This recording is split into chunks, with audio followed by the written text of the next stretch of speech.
Shikues të nderuar, Talpo Televizioni ju përshëndes, ju ftoj të ndiqni edicionin informativ të lajmeve. Në një kohë kur qytetarët shqiptar përballen çdo ditë me rritje të çmimeve dhe vështirësi ekonomike, një tjetër realitet po merr formë në heshtje. Pasurimi i një grushti pushtetarësh përmes vendimarrjeve të dyshimta.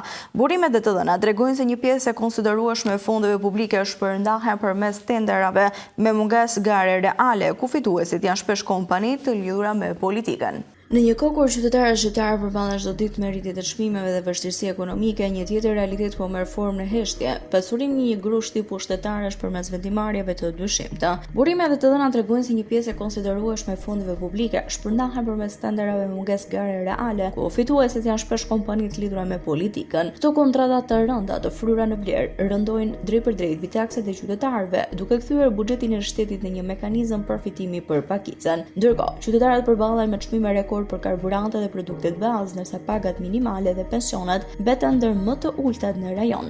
Ekspertët theksojnë se politika fiskale aktuale po godit shtresën e mesme dhe atë në nevojë, duke thelluar pabarazinë ekonomike. Skemat e koncesioneve dhe partneriteteve publike-private kanë ngritur pikpyetje të mëdha mbi transparencën dhe efektivitetin e tyre. Në shumë raste, këto marrëveshje ka rezultuar me kosto të larta për buxhetin dhe përfitime të dyshimta për publikun. A është ky një sistem i ndërtuar për të shërbyer qytetarëve apo një mekanizëm i sofistikuar për të transferuar pasurinë publike në duart private? Ndërsa institucionet heshtin dhe përgjegjësia mungon, qytetarët vazhdojnë të paguajnë çmimin. Një hetim i thelluar dhe transparencë reale mbeten të vetmet rrugë për të zbardhur këtë realitet dhe për të rikthyer besimin në shtetin shqiptar. Kjo është një politikë që varfëron xhepat e shqiptarëve dhe fryn xhepat e pushtetarëve, një realitet që ndjehet çdo ditë në jetën e qytetarëve shqiptar. Kjo lloj politike jo vetëm që dëmton ekonominë e vendit, por ul besimin e qytetarëve tek institucionet dhe drejtësia. Në një shtet ku drejtësia dhe barazia ekonomike nuk funksionojnë siç duhet, zhvillimi mbetet i këdalshëm dhe shpresa për një të ardhme më të mirë zbehet. Ndryshimi kërkon transparencë, përgjegjësi dhe politika që vendosin qytetarin në qendër,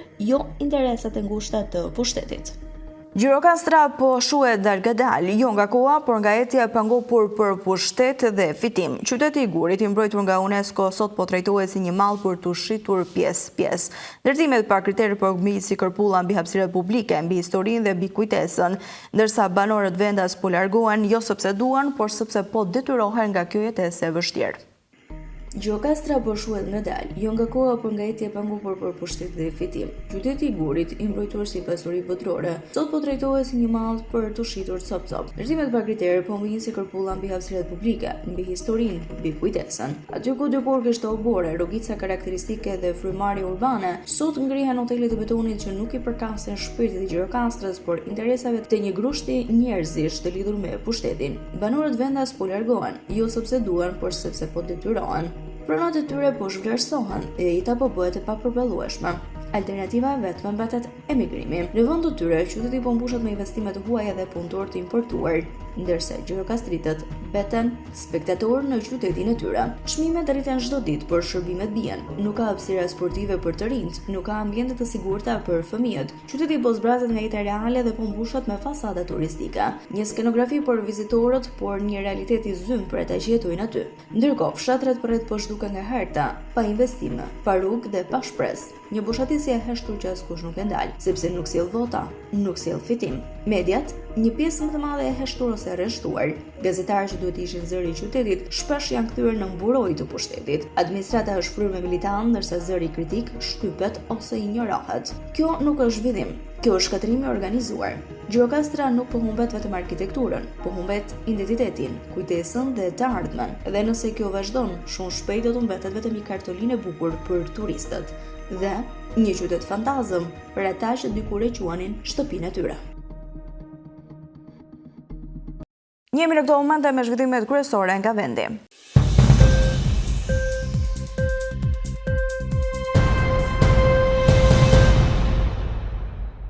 Banat shqiptare po paguajnë oficerë policie të korruptuar deri në 2600 pound për letra zyrtare që mbështesin kërkesat për azil. Azil kërkuesit shqiptar po paguajnë policë të korruptuar që të shkruajnë vërtetime në favor të aplikimeve të tyre, shkruan prestigjozja Daily Mail. Emigrantët shqiptar shpesh pretendojnë se janë kërcënuar nga kriminalë në vendin e tyre me qëllim për të kërkuar azil në Mbretërinë e Bashkuar, shkruan tabloidi britanik. Megjithëse këto aplikime ka dëgjuar të mos miratohen pa u mbështetur në asnjë provë, grupet organizuara kriminale kanë ndërhyrë për të ofruar një zgjidhje, duke shfrytzuar zyrtar të korruptuar. Një bandë që operon përmes një llogarie në TikTok, të quajtur Punë të Ndryshme në Europë, reklamon drejtpërdrejt shërbimet e saj për emigrantët shqiptar që duan të paraqisin kërkesa të reme për azil, thuhet ndër të tjera në këtë shkrim të Daily Mail. Duke përdorur një numër celulari shqiptar, një gazetar i infiltruar i Daily Mail u hoq sikur kishte një të afërm në një qendër paraburgimi në Mbretërinë e Bashkuar, i cili kishte nevojë për një vërtetim për të kërkuar azil.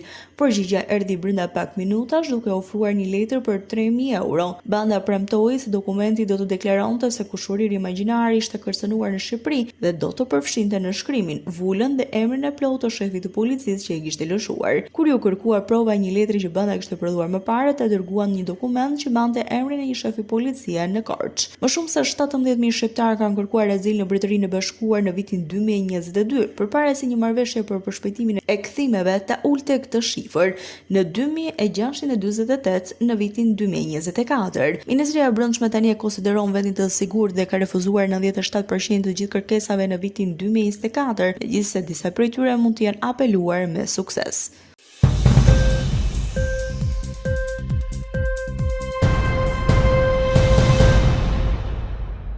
Qeveria shqiptare synon që deri në vitin 2030 rreth 20% e rritit rrugor të përfshihet në skema tarifimi elektronik, si pjesë e masave në strategjinë sektoriale të transportit dhe planit të veprimit deri në vitin 2030. Dokumenti vendos në fokus ndër të tjera zgjerimin e sistemeve inteligjente të transportit në të gjithë rrjetin TEN-T, duke përfshirë menaxhimin në kohë reale të trafikut, monitorimin e aseteve dhe ofrimin e informacionit për udhëtarët. Një komponent i rëndësishëm i kësaj është zhvillimi i biletimit digjital në transportin ndërqytetës dhe sistemeve të qëndrueshme të tarifimit elektronik.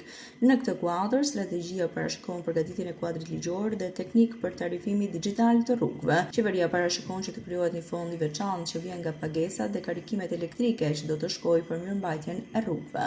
Përveç tarifimit rrugor, strategjia parashikon edhe zbatimin e biletimit digjital në transportin ndërqytetas të udhëtarëve, duke synuar një integrim më të plotë të shërbimeve dhe rritjen e transparencës në arkëtime.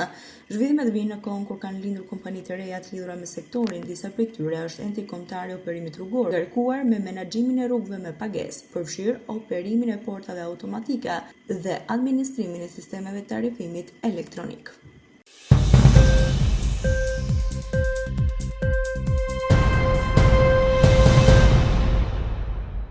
Ishte gjithçka e përgatitur për këtë edicion informativ lajmesh. Unë ju falenderoj për vëmendjen tuaj. Bashkë mirupafshim.